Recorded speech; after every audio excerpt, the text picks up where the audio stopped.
The message from the moon on the Sagittarius Full Moon, June 11th, 2025. It's your choice. Will you go on an adventure or will you stay home? And then the message from the moon on the last quarter, June 18th in Pisces. Stay open to unconventional solutions. Hi, I'm Laura Kusto, and I'm here to help you reconnect to your divine design through astrology, lunar wisdom, subconscious communication, and cosmic timing. I guide high-achieving souls like you to trust your inner guidance, unlock your true purpose, and lead a life that finally feels meaningful and magnetic. So go ahead and hit that subscribe button and join me on this journey. In today's episode, I'm delving into the key moon phases happening in June 2025. We have a full moon in Sagittarius and a last quarter in Pisces. We're going to talk about these phases, the science behind them, and how to use them to collaborate with the universe in living the best version of the life that has been divinely designed for you. All right, with that, let's dig in to this 2025 Sagittarius full moon. Again, it's happening on June 11th. And this full moon, like all full moons, is a culmination of a story. This one, of course, is happening in the area of life that Sagittarius oversees for you. Sagittarius is big and bold, but it also doesn't have a lot of tact, and it's not about adhering to social norms or graces. So, again, the message here is it's your choice. Are you going to go on an adventure or are you going to stay home? What are we getting into here? So here's what's happening at this full moon. The energies around it are that we have Jupiter and Mercury within a few degrees of one another. Mercury moved into Cancer on June 8th, and it promptly snuggled right up to Jupiter. Now, Jupiter is the planet of expansion and amplification. Mercury represents our thinking and our communication and our analysis. And so what we have is amplified, loud, or a lot of communication, thinking, and analysis. And there's going to be a lot of this from the 8th onwards, leading up to this full moon. Now, these two planets are also in an angle of tension with Saturn and Neptune, who are in Aries. And the fact that they are now in Aries is giving them a bit of this I amness or self-centeredness, perhaps. So the things that we're hearing from Neptune and Saturn are, I don't want this responsibility, or you're delusional, or I'm not listening to you, you're not the boss of me, you're out of your mind, or I can do whatever I want. So with that, all of that energy going on, there's this element of self-preservation here. So Jupiter and Mercury are in Cancer, and they don't mean to be ignorant of anyone else's needs, but everyone's needs at this time may feel a little bit more threatened. And on top of that, we have Venus in an angle of tension with Pluto. Now, Pluto wants us to look at the shadows, and it wants to look at what needs healing and where we've abandoned our power, or where we may be exerting power over someone else. And Venus is our pleasure and our love. And so what we have is love and pleasure may be getting tested and telling us that we need to clean things up in that Plutonian sense. And it's overlaid on top of that with these Sagittarius themes of expansion and exploration. And so a couple of examples of how we might be feeling this Pluto-Venus energy. It could be a child, someone that you love, demanding more independence or less control from you, right? It could also be your romantic partner, perhaps, wanting to go deeper and explore a new level of intimacy. But in order to do that, you realize that you need to confront something hidden within you. Maybe it's a trauma that you've been ignoring.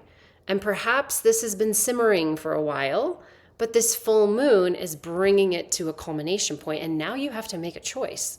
Are you going to go through the discomfort and expand to try to retain the relationship or not?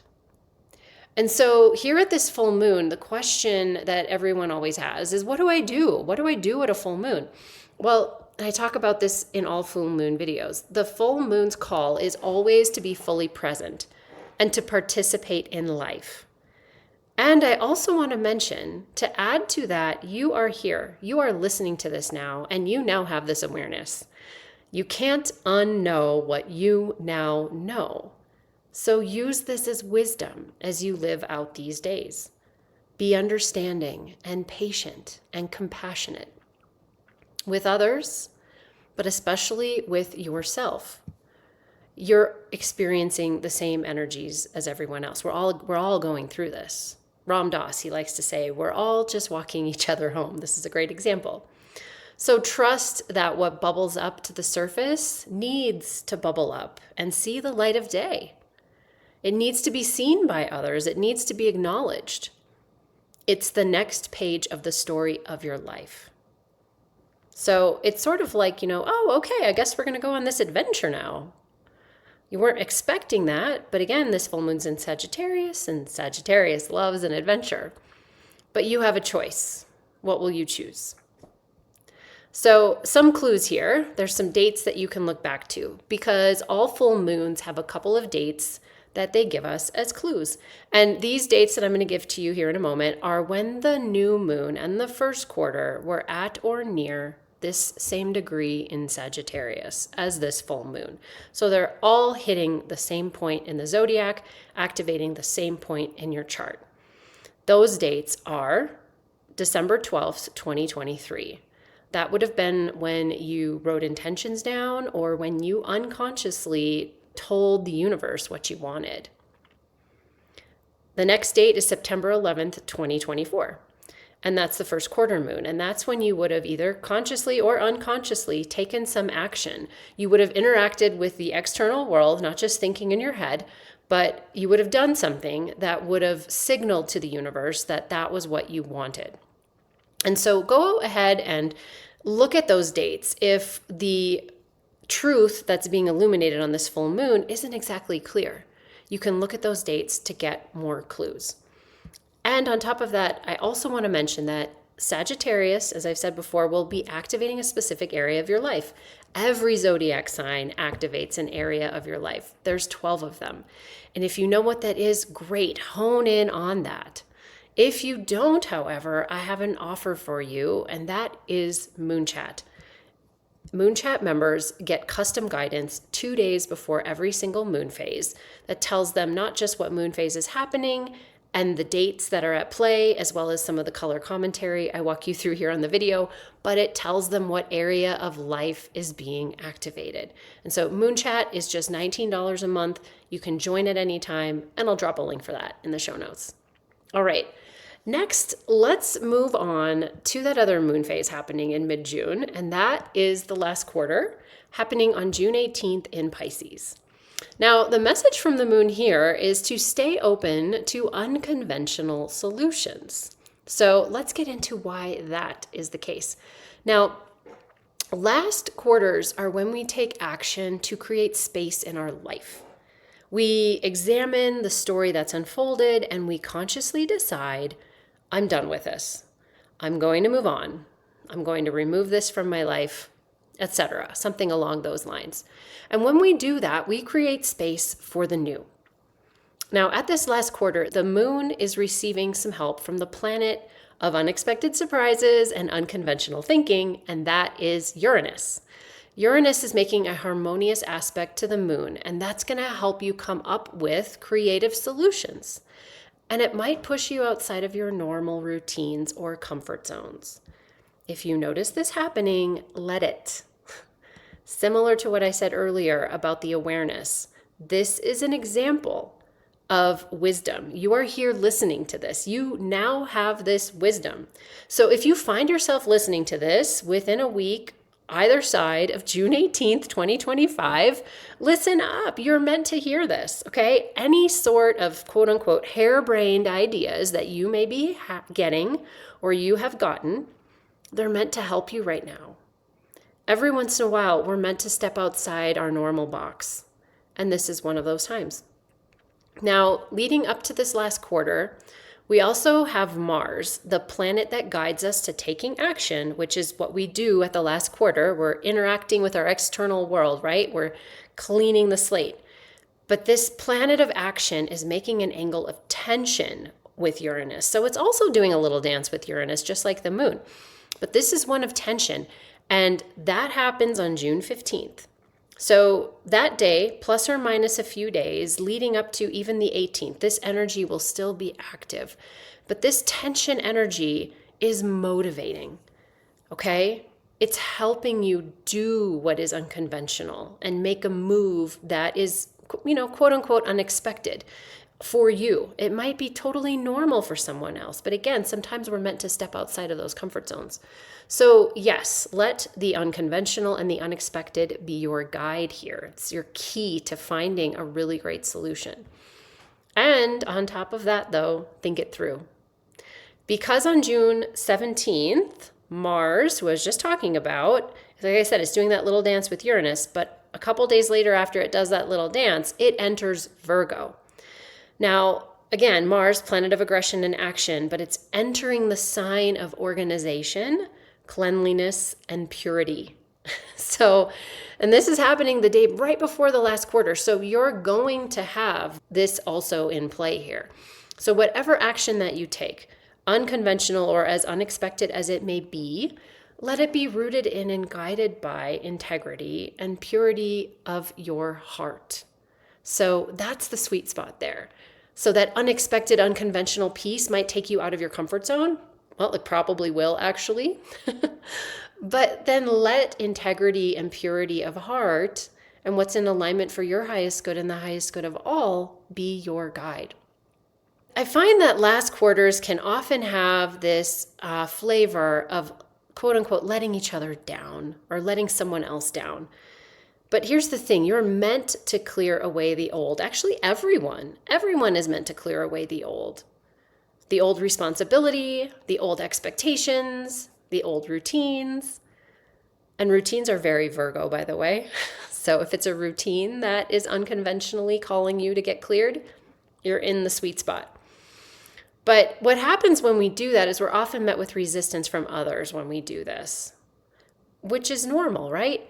Change is unsettling and it's hard because it means that others need to adjust to something that you are initiating. And at the same time, don't forget that we are living beings. And if we're not growing and evolving, we're shrinking and dying. Okay? So when you create space and you free yourself up from responsibilities or expectations of others, not only are you creating space in your life, but you're creating opportunities for others. Flip the script on that. So what responsibilities do you have that you can do in your sleep or that no longer excite or interest you? Those could be opportunities for others. And also, where are others relying on you when in fact they could be relying on themselves? Learning to develop one's own self-sufficiency and experience growth in our lives is a natural part of living, and it's healthy. So similar to the full moon, I have some clues for you as far as some dates that you can look back upon to examine the story. So this is when the moon was unfolding these moon phases at or near the same degree in Pisces. And those dates for you are the March 21st, 2023 new moon. So what was your self-talk then? What were your dreams? If you kept a new moon journal, what did you write down? Okay, that's a clue.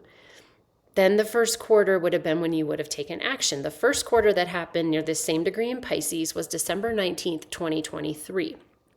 Okay, so we're looking for external action. How did you interact with the world around that time? I find that if you don't keep records, a good place to look is in your sent and received emails, or maybe your camera roll, and also social media accounts. What were you posting about? Finally, and if you can't look at all the dates, this last date is the date for you to look to, and it would be the full moon. And that happened on September 17th, 2024. What truth came to light? What was revealed? Those are the questions that you want to ask to help give you clues as far as what needs to be cleared away in your life. What story has unfolded? And if you examine the true arc of this, we start with the new moon where we hone in on our hopes and dreams, right? First quarter, we take action to move them along. Then we have the culmination, the blooming of the flower, right? We planted the seed, we nurtured it, we watered it on the first quarter. What did it bloom into on the full moon? And now we're here at the last quarter, and it's this examination point. What lessons did we learn? What lessons did we not complete? What do we want to do again? What do we want to try again? And also, what are we done with? If we've achieved our goals or something has shifted in our life and we just don't want what we thought we wanted anymore. Okay, let's clear it out. This is your opportunity to take action and do that. Okay, you get 12 last quarters a year. There are 12 days a year that are optimal for honing in on doing this work. June 18th, 2025 is one of them. Okay. All right, so with that, I just want to reinforce these messages from the moon here in the middle part of June, right? Sagittarius full moon, June 11th. We're in this adventurous sign of Sagittarius, so it's all about this adventure, but it's your choice. Are you going to go on an adventure or are you going to stay home? And truthfully, either option is fine. All right? Last quarter, June 18th, time to clear the slate, create some space in your life. The message is stay open to unconventional solutions. All right. So I walked you through how to work with these phases, but here's the thing. If you would like a guide that contains a simple 3-step process on how to work with each moon phase, you want to go and grab my free moon phase compass, okay? In these videos, I always explain the specific energies around each moon phase, but here's the truth. Fundamentally, the moon phases repeat each month. And beneath these energies that I'm walking you through are simple foundational ways to work with each phase. There's 4 phases. And in the moon phase compass, I share 3 steps, that you can take every single month to work with each of the 4 key moon phases. Now, this guide is totally free, and after a while, you'll get used to working with the moon phases, and it will become second nature to you. So go ahead and grab the guide, get started, and develop your foundational knowledge. I'll put a link for that at the top of the show notes. All right. I hope this has been helpful, and I really thank you so much for being here. And I want to know, if you have questions, please leave them in the comments. I'd love to hear from you. And conversely, if you have any comments, if this was helpful, I'd also love to hear that.